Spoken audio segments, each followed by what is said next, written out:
Welcome to Pandar Academy. तो class 10 science revision की series में आपका स्वागत है।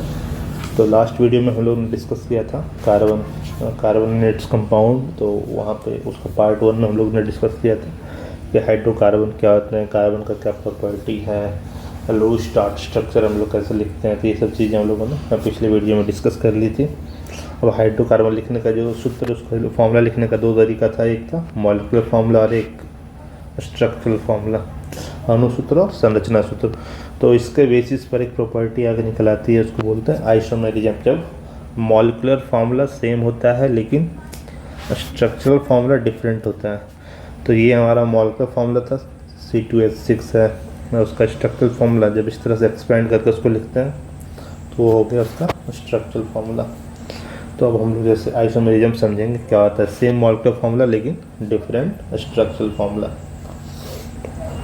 तो जैसे अगर हम इसका लिखें C4H, ये है कार्बन 4 है तो ये ब्यूटेन है ना, 4 कार्बन और सबके साथ एक एक हाइड्रोजन।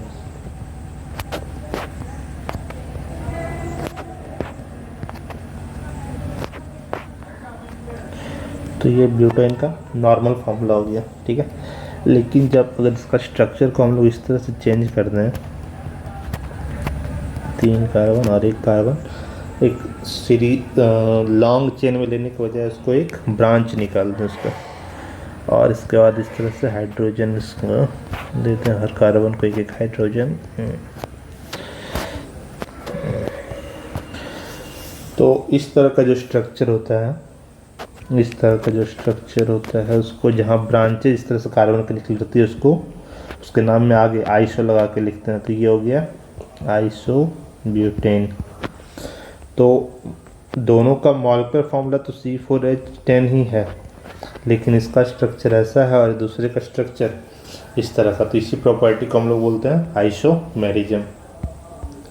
हम लोगों ने कहीं लिखा भी होगा कि आइसोब्यूटेन किसको कहते हैं। जो ब्रांच्ड चेन ऑफ हाइड्रोकार्बन है, ब्रांच चेन हाइड्रोकार्बन, इसको हम लोग आइसो लगा के यूज करते हैं। जैसे आइसोप्रोपेन हो गया, आइसोब्यूटेन हो गया। तो इस तरह से हम लोग आइसोमेरिज्म को समझते हैं, ठीक है। तो इस तरह से आप किसी में भी कर सकते हैं, आइसोब्यूटेन, आइसोप्रोपेन भी होता है, आइसोपेंटेन भी होता है, बस उसमें कार्बन का स्ट्रक्चर चेंज करना होगा, ठीक है। अब एक और होता है होमोलॉगस सीरीज, सजातीय श्रृंखला। तो जैसे कि जब 2 कार्बन, ऐसा कार्बन सीरीज जिसमें प्रत्येक अगला सदस्य पिछले सदस्य CH2 से ज़्यादा हो, जैसे कि मीथेन वाला देखें, मीथेन है CH4 और ईथेन है हमारा C2H6। अगर दोनों में देखा जाए तो CH2 का अंतर है। अगर इसका अगला देखा जाए C3H8 प्रोपेन, इसमें भी CH2 का अंतर है। इसका अगला C4H10, उसमें भी CH2 का अंतर है। तो इस तरह के सीरीज को बोलता है होमोलॉगस सीरीज। होमोलॉगस सीरीज बोला जाता है ना, सजातीय श्रृंखला। तो इसमें एक और चीज़ आता है कि जैसे CH2 का अगर वेट निकाला जाए, मॉलिक्यूलर वेट, तो कितना है, कार्बन का 12 प्लस हाइड्रोजन का 1 होता है, तो 1 × 2 यानी 14। और इसको एटॉमिक मास यूनिट AMU उसका यूनिट होता है। तो हर जो अगला मेंबर है पिछले मेंबर से 14 AMU ज़्यादा रहेगा।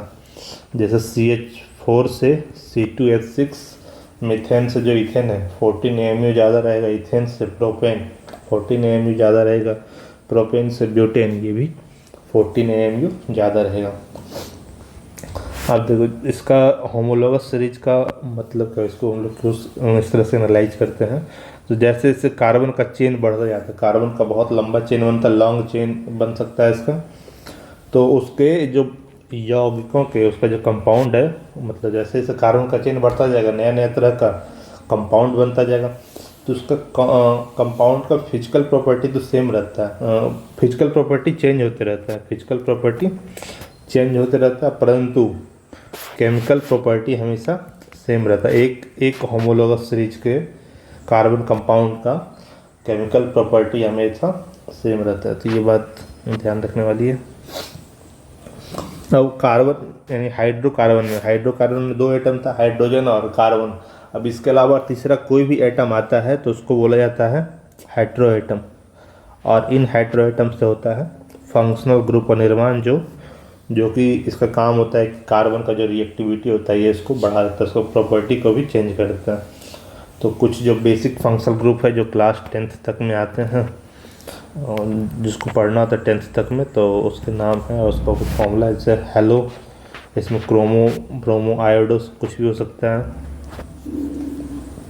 तो क्लोरीन ब्रोमीन आयोडीन करके।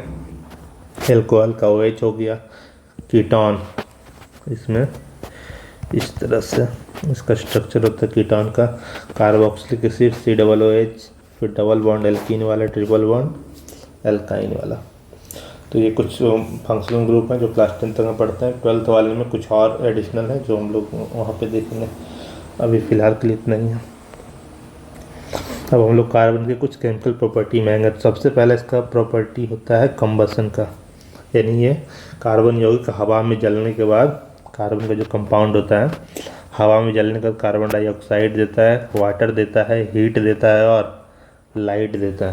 अब चूँकि ये हीट और लाइट दोनों देता है तो इसलिए कार्बन कंपाउंड का यूज जो हम लोग फ्यूल के रूप में करते हैं, ठीक है।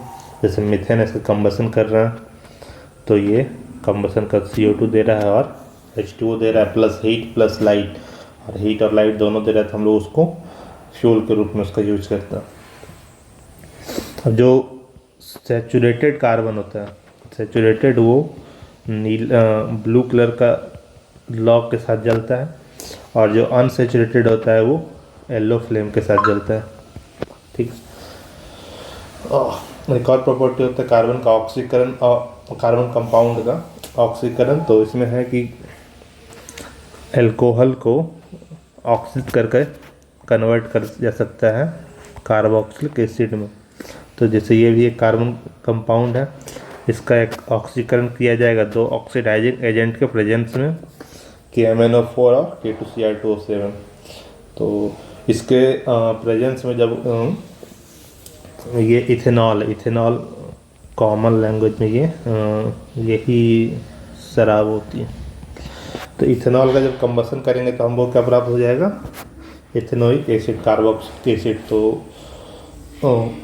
अल्कोहल का सिंपल से याद रखना कि कार्बन कंपाउंड का ऑक्सीकरण करने के बाद ऑक्सीकरण करने के दौरान अगर अल्कोहल का ऑक्सीकरण करेंगे तो हम लोग को कार्बोक्सिलिक एसिड मिलता है।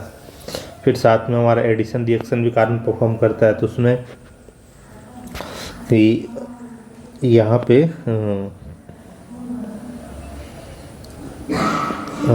निकेल और पैडमियम, निकेल और पैलेडियम शायद होता है, निकेल और पैलेडियम के प्रेजेंस में ये डबल बॉन्ड आपस में ये डबल बॉन्ड ब्रेक होकर वहाँ पर दो सिंगल बॉन्ड में कन्वर्ट होता है और वहाँ पर एक हाइड्रोजन जुड़ जाता है। इस प्रोसेस को बोला जाता है हाइड्रोजनीकरण, यानी हाइड्रोजन का एडिशन, एडिशन ऑफ हाइड्रोजन। तो ये भी कार्बन कंपाउंड का एक केमिकल प्रॉपर्टी है। ये साथ में प्रतिस्थापन अभिक्रिया करता है, सब्स्टिट्यूशन रिएक्शन, ये सनलाइट के प्रेजेंस में होता है। प्रतिस्थापन अभिक्रिया जो होगी वो सनलाइट के प्रेजेंस में, जैसे यहाँ पे मीथेन है और साथ में क्लोरीन, अगर दोनों को सनलाइट के प्रेजेंस में रखा जाएगा तो मीथेन से एक हाइड्रोजन हट के और उसके जगह एक क्लोरीन आ जाएगा। तो यहाँ पर एक हाइड्रोजन हट के उसके जगह क्लोरीन उसको सब्स्टिट्यूट कर देगा। तो इस तरह के रिएक्शन को बोलते हैं सब्स्टिट्यूशन रिएक्शन। ये भी कार्बन कंपाउंड का एक प्रॉपर्टी है और इसका हमको मिलता है CH3Cl प्लस HCl, हाइड्रोक्लोरिक अम्ल। पता ये एल्कोहल सीरीज का सेकंड मेंबर होता है इथेनॉल, जिसको कॉमन लैंग्वेज में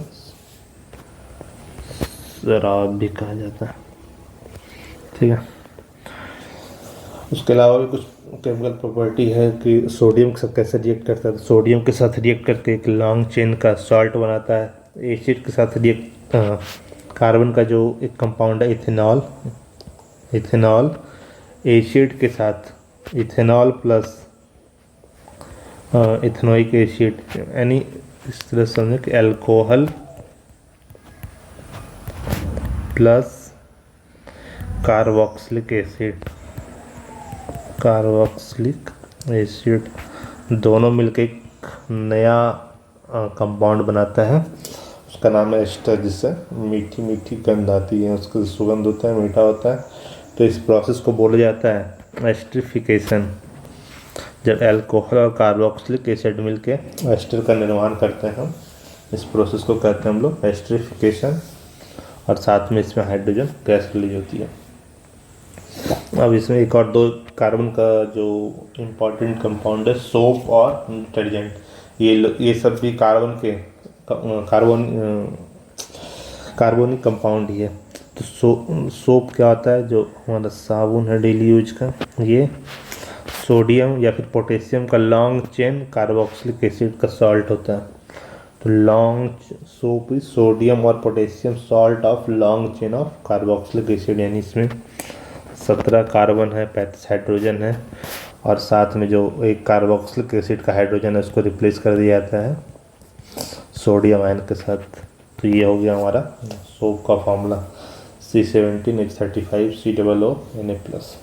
ठीक है, ये मिलता कब कैसे हमको, तो एस्टर का हाइड्रोलिसिस करने के बाद, एस्टर का जब हाइड्रोलिसिस जल अपघटन करते हैं उसके बाद हमको अल्कोहल मिलता है, और साथ में जैसे यहाँ पे क्या था, अल्कोहल और कार्बोक्सिलिक एसिड दोनों मिलके हो रहा था एस्टर का निर्माण, और जब इस एस्टर का हाइड्रोलिसिस करेंगे तो हमको अल्कोहल भी मिल जाएगा और साथ में कार्बोक्सिलिक एसिड मिलेगा।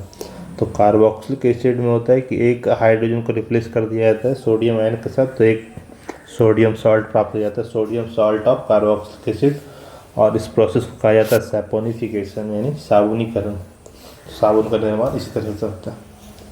ठीक है, इस साबुन सॉफ्ट वाटर में गंदगी निकालने के लिए यूज होता है, जबकि डिटर्जेंट हार्ड वाटर और सॉफ्ट वाटर दोनों में।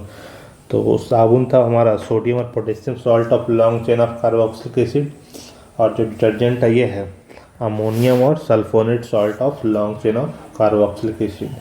ठीक है, ये बोथ हार्ड वाटर और सॉफ्ट वाटर दोनों में काम करता है। अब साबुन का जो स्ट्रक्चर है सोप मॉलिक्यूल का, वो इधर नीचे बना हुआ है। तो सोप मॉलिक्यूल में दो एंड होता है, एक होता है हाइड्रोफिलिक एंड जहाँ पर आयन होता है, जैसे सोडियम होगा तो ये हाइड्रोफिलिक एंड में होगा, और एक होता है हाइड्रोफोबिक एंड। तो हाइड्रोफोबिक एंड में हमारा जो हाइड्रोकार्बन का चेन है वो रहता है। ठीक है, तो इसमें होता यह है कि जो हाइड्रोफिलिक एंड है साबुन का, ये जाकर जो भी जितना भी डर्ट, जितना गंदगी होता है, जनरली उनका नेचर ऑयली होता है, तो ये जाकर उससे चिपक जाता है। जो हाइड्रोफिलिक एंड है वो उससे जाकर चिपक जाता है, और साथ में हाइड्रोफोबिक एंड इसको चारों साइड से घेर लेता है, और उस स्ट्रक्चर को बोलता है मिसेल्स। ठीक है, और जब मिसेल्स उसको बोलते हैं, तो जो हाइड्रोफिलिक एंड डर्ट से चिपक जाता है तो वो उसको साथ अपने साथ ला के फिर जल में घोल देता है। तो जिस तरह से जो कपड़े होते हैं उससे गंदगी बाहर आकर जल में घुल जाती है। ठीक, तो इस तरह से साबुन का स्ट्रक्चर काम करता है। उसको हम लोग आगे भी देखेंगे कभी, और कोई हायर क्लास में जो चैप्टर होता है उसमें ज़्यादा बेहतर समझाया गया इसको, और इस स्ट्रक्चर को बोलते हैं हम लोग मिसेल्स। तो कार्बन के चैप्टर में इतना ही था, बाकी हम लोग इसके बाद नेक्स्ट चैप्टर देखेंगे जो है हमारा लाइफ प्रोसेस और जैव प्रक्रम। ठीक है, चलिए, धन्यवाद।